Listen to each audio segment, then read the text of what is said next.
여러분, 우리가 살아가면서 나이 들어감을 실감할 때는 언제일까요? 물론 거울을 보면서 주름이 하나씩 늘어가면서 내가 이제 나이가 든 것 같다라고 생각되지만, 그것보다는요, 한 번씩 내 몸이 따라주지 않을 때, 그럴 때 사실은 내가 나이 들어간다는 것을 인정하고 싶지 않지만 인정할 수밖에 없는 그런 때가 있죠. 그것을 심리학적으로는 몸과 내면의 자아가 분리되는 때다라고 그렇게 표현합니다. 내 마음은 청춘인데 나는 내 마음은 아직까지 늙지 않았다고 생각했는데, 근데 실제 내 몸을 보니까 내 마음만큼 따라주지 못할 때, 그때 사람들은 이 몸과 내면의 자아가 분리되는 그런 때가 올 때 우리 나이가 들었다라는 것을 실감하면서 인간은요, 그 현실을 자꾸 부정하기를 원합니다. 부정하려고 하는 거죠. 그럴 리가 없다. 아직 나는 젊은데, 아니 내 몸과 내 육체가 이렇게 힘이 없단 말이야. 이 현실을 부정하고 싶은 겁니다. 그래서 어떻게 합니까? 이 몸을 다시 젊게 하려고 많은 노력을 이렇게 하죠. 그래서 운동을 하기도 하고 다이어트를 하기도 하고 성형을 하기도 하고, 내 마음은 아직까지 젊은데 몸이 그렇게 안 따라주니까 막 몸을 그렇게 만들려고 막 하는데, 근데 그런 수많은 노력에도 불구하고요, 세월 앞에 장사가 없는 법이죠. 세월을 이길 육체는요, 아무도 없습니다. 지금 막 얼굴이 막 젊다 해도 여러분 세월이 지나면요, 다 이렇게 쭈그러들 수밖에 없는 게 여러분 인간 아닙니까? 몸이 따라주지 않을 때의 후회는요, 이미 늦은 겁니다. 후회도 여러분 수정 가능할 때 후회해야 그게 여러분 내게 유익이 되는 거잖아요. 내가 이게 잘못했네, 잘못 살았네, 그래서 내가 제대로 살아야 되겠다. 그렇게 수정이 가능할 때는 이게 참으로 내게 유익이 되지만, 아무리 수정하려고 하고 후회를 해가지고 수정하려고 해도 할 수 없을 그런 때가 되면 이미 늦은 거 아닙니까? 가장 지혜로운 사람은요, 내 몸이 마음이 원하는 대로 따라줄 때 후회 없이 사는 사람, 그 사람이 여러분 지혜로운 사람이죠. 현재 주어진 것들을 위해서 최선을 다하되 그것을 누리며 사는 것입니다. 그런데 어떤 사람은요, 지금 누릴 수 있는 이것이 미래에도 여전히 그렇게 될 것이라고 생각하면서 지금을 포기하는 사람, 이런 사람이 참으로 불행한 사람 아닙니까? 오늘 말씀에도 전도자가 하나님의 명령을 이야기하는데요, 어떤 명령입니까? 지금 하나님께서 허락하신 선물을 즐겨라, 누리며 살아라. 이것이 전도자가 여러분 이 말씀을 통해서 우리에게 명령하시는 거죠. 그것을 보면서 즐거워하고 기뻐하라고 말씀합니다. 여러분 7절에 보니까요, 빛은 실로 아름다운 것이라 눈으로 해를 보는 것이 즐거운 일이로다. 여기서 이 빛과 해는 같은 의미이죠. 눈으로 그 빛을 바라보는 것은 이 세상의 그 어떤 것보다 너무 아름다운 일이다라고 그렇게 이야기합니다. 여러분 이 빛을 근본적인 의미는 생명을 말하죠. 근데 여러분 오늘 이 구절 아래서의 이 빛은 바로 우리가 이 세상에 살아가는 삶을 빛으로 보는 겁니다. 하나님께서 우리에게 허락하신 그 삶을 빛으로 여기는 거죠. 그러니까 여러분 빛을 보면서 산다는 게 뭡니까? 하나님께서 허락하신 내 삶을 내가 어떻게 살아가고 있는지를 살펴보면서 사는 것이 바로 이게 여러분 빛을 보며 사는 삶이다라는 거죠. 하나님께서 내게 허락하신 삶은 내가 어떻게 지금 잘 살아가고 있는지 잘못 살아가고 있는지 그것을 살펴보는 것이 하나님 보시기에 너무 아름다운 것이다라고 이런 말씀하고 있는 거죠. 여러분 산다고 하지만 늘 불행해 여기며 사는 사람이 얼마나 많습니까? 산다고 하지만 날마다 걱정 근심 가운데 살아가는 사람이 얼마나 많습니까? 하나님이 우리에게 많은 것을 허락하고 주셨음에도 불구하고 우리의 탐욕과 욕심으로 그것을 누리지 못하고 살고 있는 사람이 얼마나 많습니까? 하나님께서 우리는요 이 땅에서 즐겁고 기뻐하며 살기를 주님은 너무너무 하나님 원하시더라는 거죠. 그래서 그럼 어떤 삶이 참으로 아름답고 즐거운 일인가? 전도서 11장에는요 두 가지 삶을 우리에게 소개합니다. 1절에서 2절에 보니까요, 너는 내 떡을 물 위에 던져라. 여러 날 후에 도로 찾으리라. 7에게나 8에게 나눠 줄지어다. 무슨 재앙이 땅에 임할는지 내가 알지 못함이니라. 내 떡을 물 위에 던져라 라는 이 말은요, 나누고 베풀라라는 그 말입니다. 근데 어떻게 나누고 베풀어야 됩니까? 7사람에게나 8사람에게 나눠줘라. 7이라는 숫자가 완전한 숫자거든요. 그러니까 내가 할 수 있는 그 최대치가 7인데 그래 나누고 베풀 때는 그거보다 한 개 더, 8개랑 하나 더 넘치도록 해라. 넘치도록 해야 되는 것이 바로 여러분 나누고 베풀어야 하는 삶이다. 이것이 하나님 보시기에 여러분 너무나 선하고 아름다운 삶이다라고 그렇게 여러분 이야기를 하고 있는 겁니다. 왜 그럴까요? 왜 그래야 됩니까? 내가 사는 것도 내가 먹기 사는 것도 모자라는 것 같은데 왜 이렇게 나누며 베풀며 살아야 될까요? 그 이유를 뭐라고 이야기합니까? 무슨 재앙이 땅에 임하는지 내가 알지 못한다. 다시 말하면 미래에 어떤 재앙으로 지금 있는 것이 다 사라질 수도 있다는 겁니다.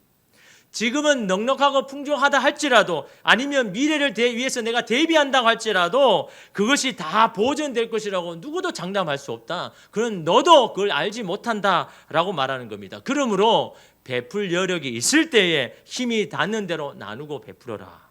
그것이 하나님 보시기에 아름답다라는 겁니다. 그런데 왜 그렇게 해야 될까요? 왜 하나님은 지금 내게 있는 것들을 왜 자꾸 나누고 베풀라고 이야기할까요? 여러분 그거는요 남을 위한 거 아닙니다. 여러분 자신을 위한 하나님의 뜻이라는 것을 여러분 기억하셔야 되는 겁니다. 여러분 1절에 보면요 여러 날 후에 도로 찾으리라. 뭘요? 여러분이 물 위에 던져놓은 것 나누고 베푼 거를 조금 지나 보니까 다 도로 찾는다는 것을 너희가 경험하게 될 것이다. 발견하게 될 것이다. 이것이 우리에게 어떤 유익이 있는 겁니까? 고아와 과부와 객을 대접한 것이 하나님을 대접한 것이라고 하나님 분명히 말씀하셨죠. 남에게 베풀고 흘러보내는 것은 바로 하나님께 흘러보내는 것이라고 말씀하죠. 그것을 받은 하나님께서 그냥 여러분 입마이 포켓하고 그냥 탁 입을 닫아버립니까? 아니죠. 나에게 흘러보낸 것이니 더 많은 것을 우리에게 이런 보여주시는 겁니다.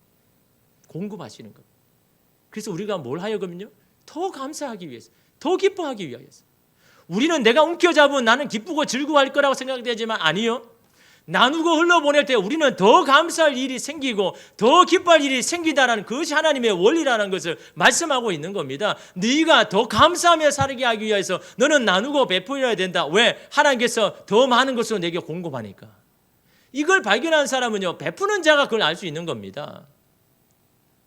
여러분 사도행전 20장 35절에 보면 주 예수께서 친히 말씀하신 바 주는 것이 받는 것보다 복이 있다. 아니 받는 게 복이 있다라고 생각하잖아요. 왜 주는 것이 복이 있다라고 너희가 기억해야 할 것이다. 깨달아야 할 것이다 라고 말씀하는 걸까요? 왜 그럴까요? 아니 받는 게 더 안 좋습니까? 여러분 받는 게 좋습니까? 주는 게 좋습니까?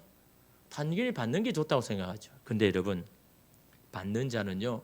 그 받는 것으로 잠시 기뻐할 수 있지만 곧 더 큰 불행 가운데 불평 가운데 빠집니다. 그게 여러분 인간의 원리인 겁니다. 그러나 주는 자는요 그 기쁨을 빼앗기지 않습니다. 줄 수 있음에 또 감사하고 내가 또 흐르고 나누고 베풀었는데 그것으로 인해서 누군가가 삶을 용기를 얻고 위로하고 일어서는 것을 보면서 뭘 깨닫습니까? 내가 이 세상에 살아야 할 존재의 이유가 목적을 찾는 겁니다. 그래서 또 감사하고. 그러니까 여러분 이거 나누고 베푼 거는 그 사람을 위한 것이 아니라 나를 위한 겁니다. 내가 행복하게 살기 위해서, 내가 하나님 앞에 더 감사하기 위해서, 그래서 나누고 베풀어야 되는 겁니다. 여러분 베푸는 자가 하나님의 공급하심을 경험하지. 여러분 날마다 바뀜을 원하는 사람, 그런 사람 어떻게 합니까? 하나님 앞에 그런 기도만 하는 겁니다. 하나님 언제 내게 공급해 주셨습니까? 하나님 내게 언제 그렇게 생각해 주셨습니까? 받는 자는요 날마다 그것만 이야기합니다. 그러나 베푸는 자는요 그렇지 않죠. 하나님 내가 이렇게 베풀었는데 더 많은 것을 내게 채워주셨군요라는 것을 발견하는 자가 이런 베푸는 자가 발견하는 겁니다. 그래서 하나님께서 이 전도자를 통하여서 네가 이 땅에 행복하게 사는 건 다른 거 아니다. 나누고 베풀며 살아라. 그것을 통해서 네가 얼마나 많은 하나님의 축복을 받고 있는지를 네가 날마다 발견한다면 너는 감사할 수밖에 없을 것이다 라고 이렇게 말씀을 하는 거죠. 또 한 가지의 삶은 바로 부지런하게 사는 겁니다. 6절에 보니까 너는 아침에 씨를 뿌리고 저녁에도 손을 놓지 말라. 이것이 잘 될는지 저것이 잘 될는지 혹 둘이 다 잘 될는지 알지 못함이라. 인간이 뭘 모른다고요? 내가 지금 씨를 뿌렸는데 이 씨가 잘 자라서 열매를 맺을지 안 맺을지는요 우리 인간은 모른다라는 겁니다.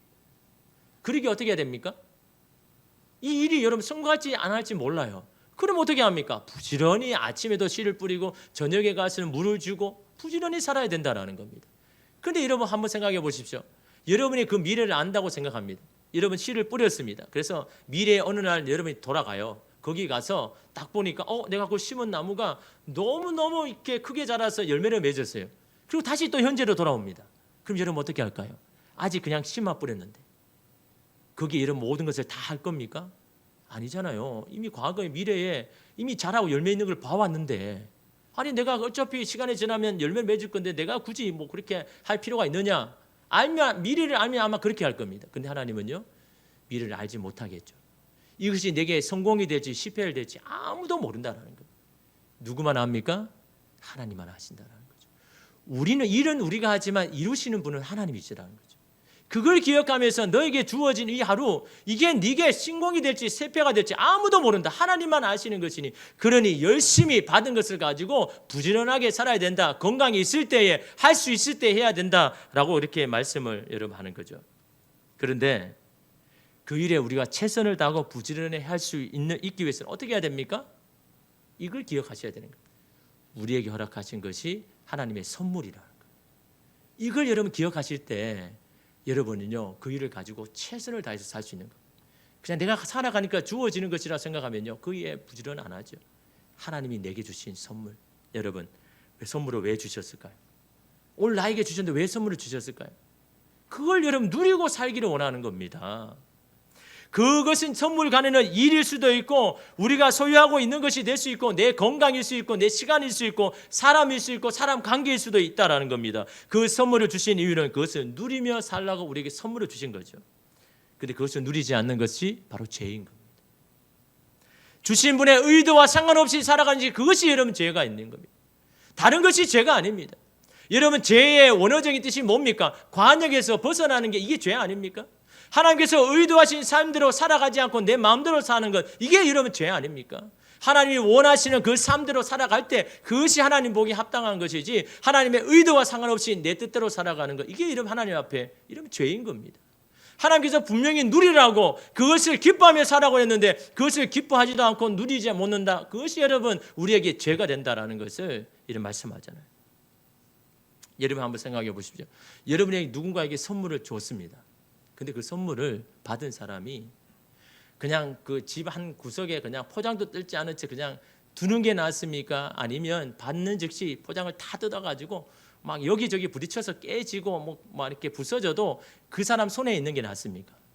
어떤 게 나을까요? 여러분이 선물을 주는 입장이라면 선물을 많이 주셔본 분은 좀 알 건데 여러분 선물 줬는데 그게 뭐 그냥 하나에 다 그냥 포장도 뜯지 않고 나와 있으면 막 속상하죠. 아니 내가 준 선물 이유는 당신이 잘 사용하라고 이렇게 여러분 줬는데 사용하지도 않고 그냥 놔두면 마음이 속상하죠. 주님도 마찬가지입니다. 우리 삶에 여러 가지 것들 선물로 주셨는데 그 선물을 묻어두는 것이 아니라 열심히 사용하고 누리기를 원하시는 겁니다. 그 누림을 통해서 우리가 더 즐거워하고 기뻐하기를 원하는 거죠. 저도 한 번씩 교인들에게 선물을 받을 때가 있습니다. 얼마나 귀한 선물입니까?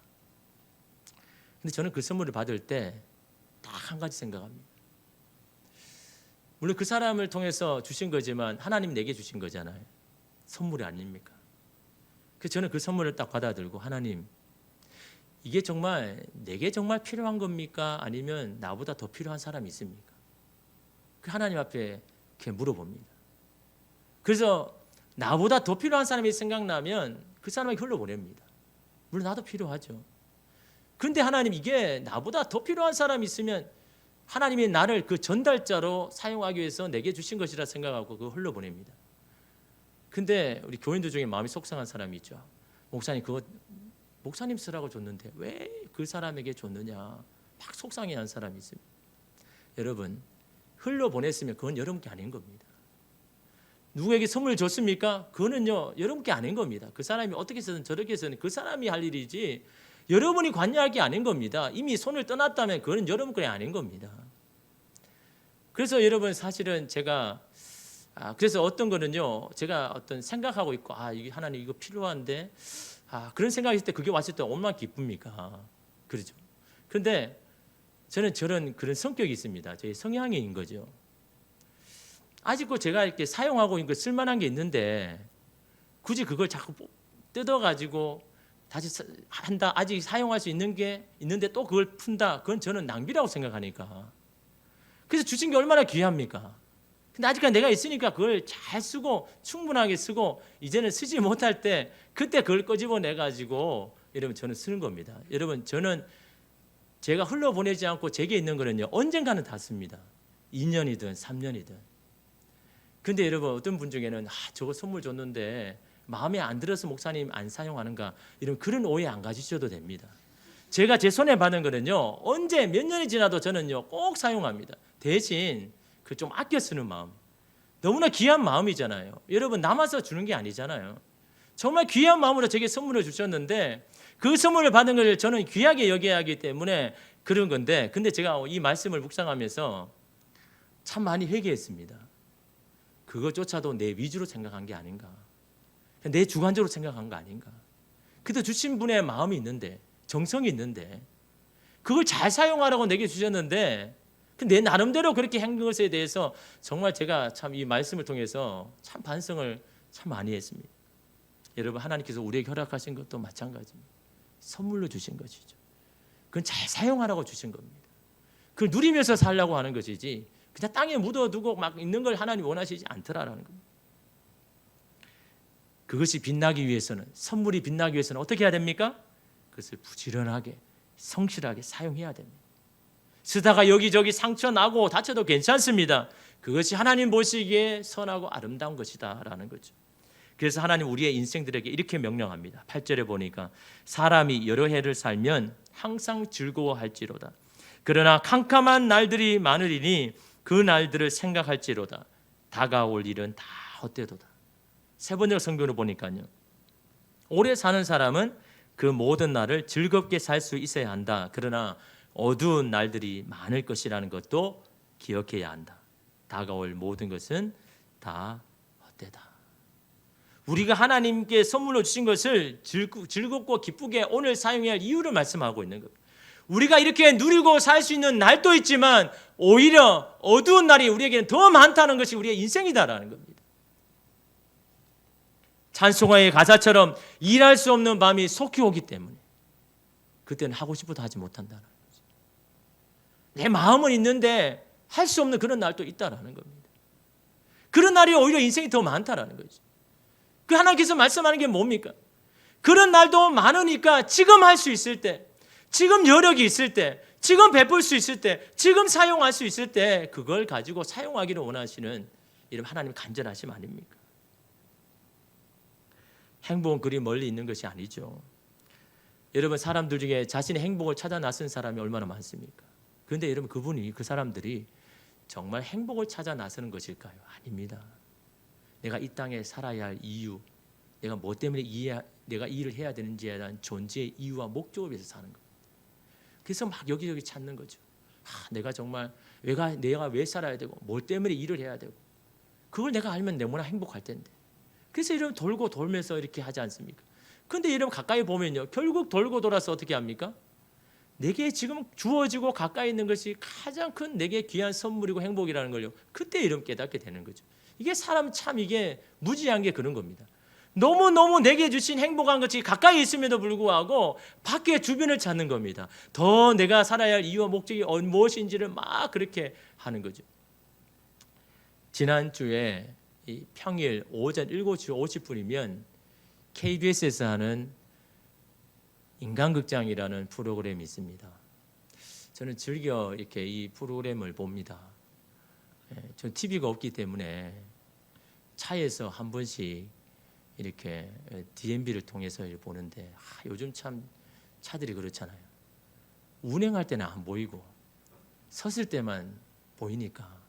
근데 차에 운행하다 보면 서는 것보다는 달릴 때가 많잖아요. 그래서 이제 귀로만 이렇게 들을 수밖에 없는데 그럴 때 딱 서는 게 얼마나 감사한지 잠깐 보는 게 참 이게 감사하더라고요. 귀로 듣는 거하고 눈을 보는 게 다르잖아요.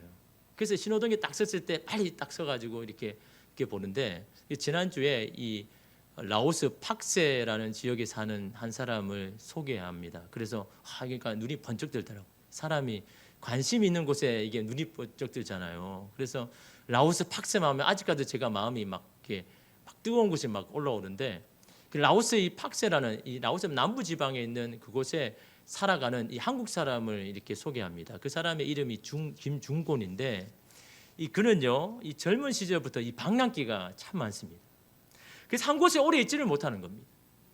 여기저기를 여행하며 다니는 것이 그의 일상입니다. 그래서 한 번은 다른 직장을 그만두고 외국 한 나라를 자전거로 이제 종주하는 그런 일도 한 사람. 세계 여기저기를 막 돌아다니는. 그래서 하고 있는 일은 사실은 세컨 일이고, 이게 돌아다니는 게 자기의 주된 건 거죠. 그리고 그러다가 이 라오스라는 나라에 정착을 하게 된 겁니다. 그 지역에서 라오스 여인과 현지 여인과 결혼하고 가정을 이루는데 자녀는 없습니다. 그런데 이 자기에는 딸과 같은 어린 처제가 있는 겁니다. 이 처제가 10대인 겁니다. 그게 막 딸과 같은 거죠. 자기는 지금 이제 50세 정도 됐으니까 뭐 10대는 딸과 같잖아요. 그 딸과 같은 어린 처제도 있고 또 조카도 있는데, 조카가 이제 겨우 유치원생. 근데 이 조카는 자기 친엄마가 도망을 가버린 겁니다. 그래서 할머니에게 그냥 있는 겁니다. 그러니까 이 조카를 그냥 자기 아들처럼 그냥 그렇게 여기면서 키우는 거죠. 처제와 조카를 아들과 딸처럼. 그리고 아내와 장모님과 함께 살아가는데요. 하는 일들이 뭐 이렇게 장모 집이 좀 이렇게 하며 허술하면 그 또 수리를 또 이렇게 하고, 또 이제 이 앞으로 살아가야 할 게 필요하니까 이 산을 개간해서 앞으로 두리안 농장을 만들 거를 막 그 사람들을 모아서 이렇게 열심히 이렇게 살아가고, 또 그곳에 정착을 해야 되잖아요. 영원히 여기 산다고 생각하니까 이제 이 결혼식, 이 동네에 있는 결혼식에도 참여하고 장례식도 가서 이렇게 참여하고 막 그렇게 열심히 거기에 발을 붙이면서 살려고 막 이렇게 노력을 합니다. 그러면서 이게 마지막 제가 장면이 이렇게 떠오르는데, 하루 일과를 그렇게 마치고 이 두 부부가 메콩 강가에 딱 이렇게 앉습니다. 그때 이 석양이 딱 지는데 석양이 너무 아름답더라고요. 제가 딱 지면서 구름 사이에 뭐 석양이 보이는데 그 두 사람이 그걸 바라보는 겁니다. 손을 잡고 그 두 사람이 바라보는데 너무너무 행복한 모습이 딱 이렇게 클로즈업 딱 되는데요. 야, 너무 아름답다. 저렇게 살아야 되는데. 라오스라서 행복한 게 아니잖아요. 내가 살아갈 수 있는 사랑하는 사람과 함께 손을 잡고 하루하루 그 아름다운 하나님께서 베풀어 주신 그 하나님의 아름다운 것을 함께 누리면서 사는 것. 이게 여러분 행복 아닙니까?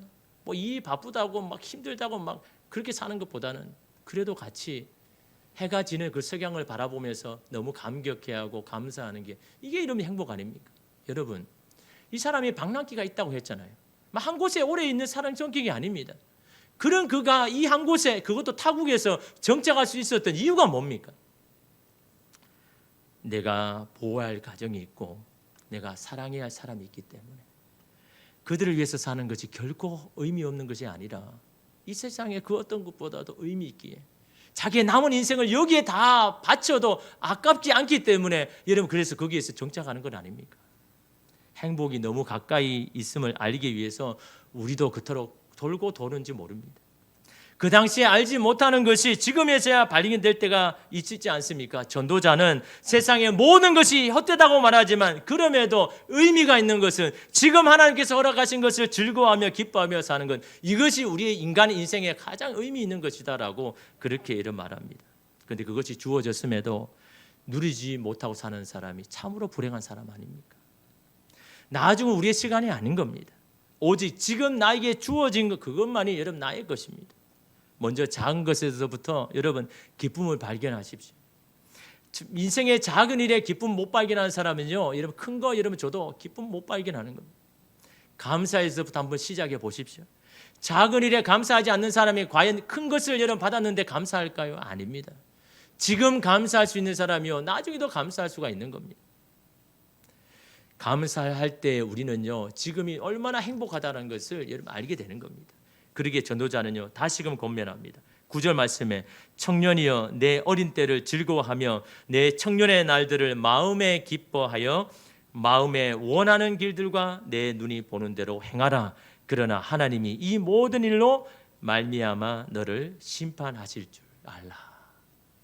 젊었음을 기뻐하라는 겁니다.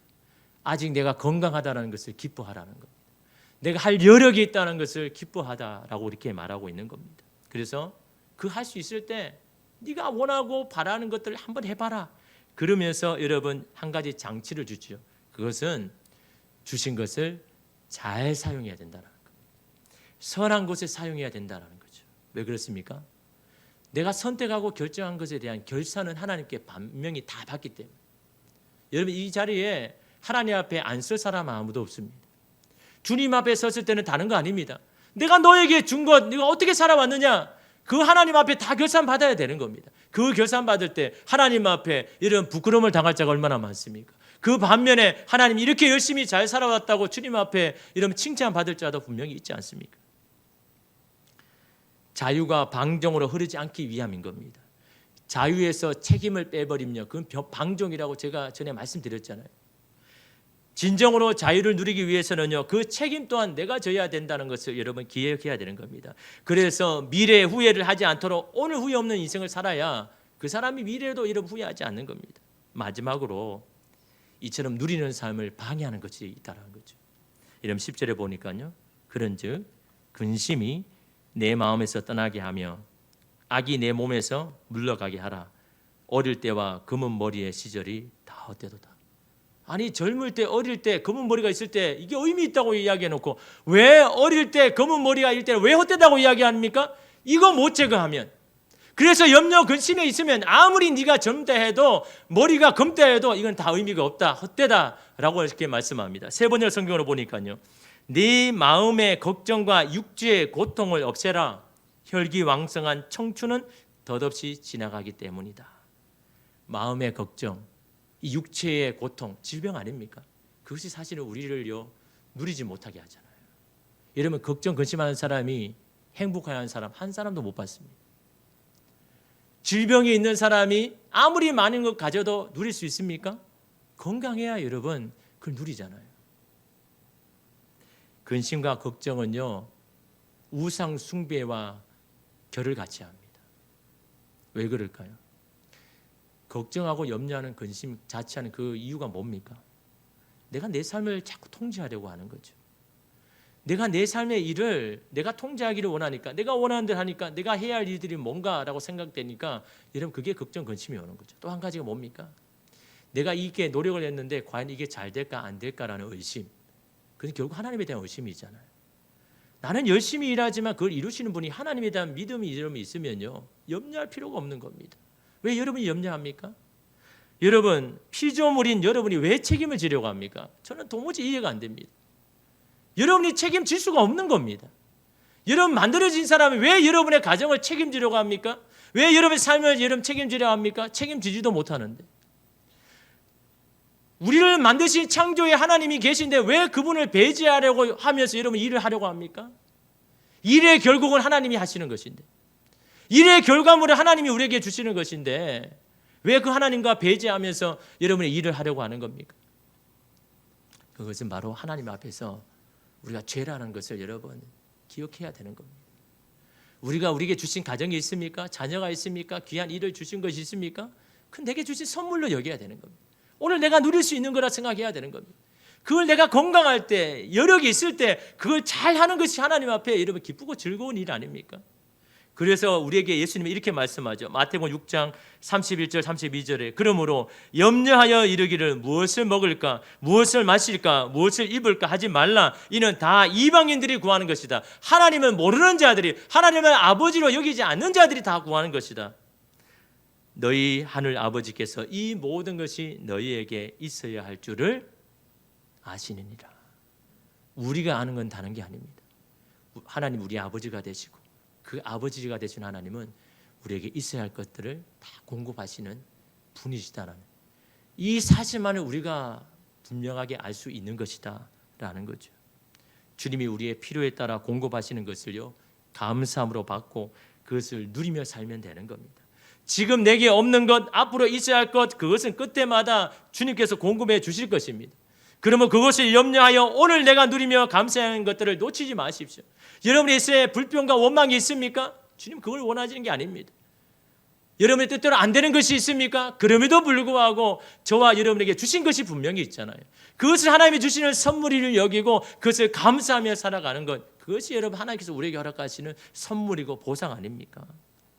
내일 일은 남 몰라라는 굉장히 오래된 찬양 아닙니까? 저는 그 찬양을 어제 한번 또 불러보면서 가사를 이름 생각하니까 야, 이게 정말 인생의 정답 아닌가? 가사를 보니까요. 내일 일은 남 몰라요. 하루하루 살아요. 불행이나 요행함도 내 뜻대로 못해요. 험한 이 길 가고 가도 끝은 없고 고래요. 주님 예수 팔레미사 내 손 잡아주소서. 내일 일은 난 몰라요. 장래 일도 몰라요. 아버지여 날 붙드사 평탄한 길 주옵소서. 이러면 이게 인생의 정답 아닙니까? 내일 일은 주님 앞에 맡기고 오늘 내게 주신 것을 내가 최선을 다해서 살아가는 것, 이게 우리가 인생을 여러분 살아가는 것 아닙니까? 제가 1부 때는 이거 안 불러봤는데 우리 2부 때 한번 1절만 한번 우리 같이 한번 불러볼까요?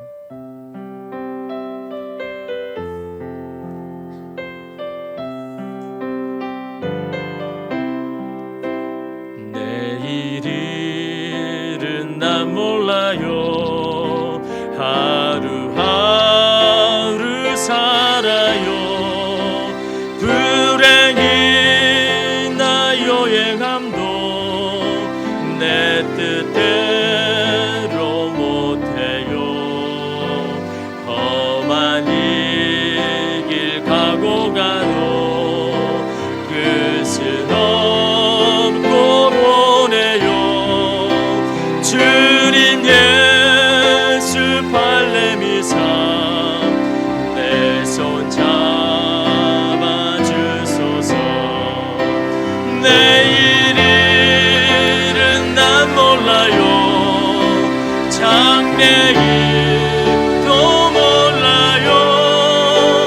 아버지여 날 붙드사 평안하게 주옵소서. 예, 시간이 없어서 여러분 한번 불러봤지만 여러분 다시 한번 여러분 삶에서 한번 불러보십시오. 내일 일은 우리가 알 수 없는 겁니다. 왜 내일 일을 걱정합니까?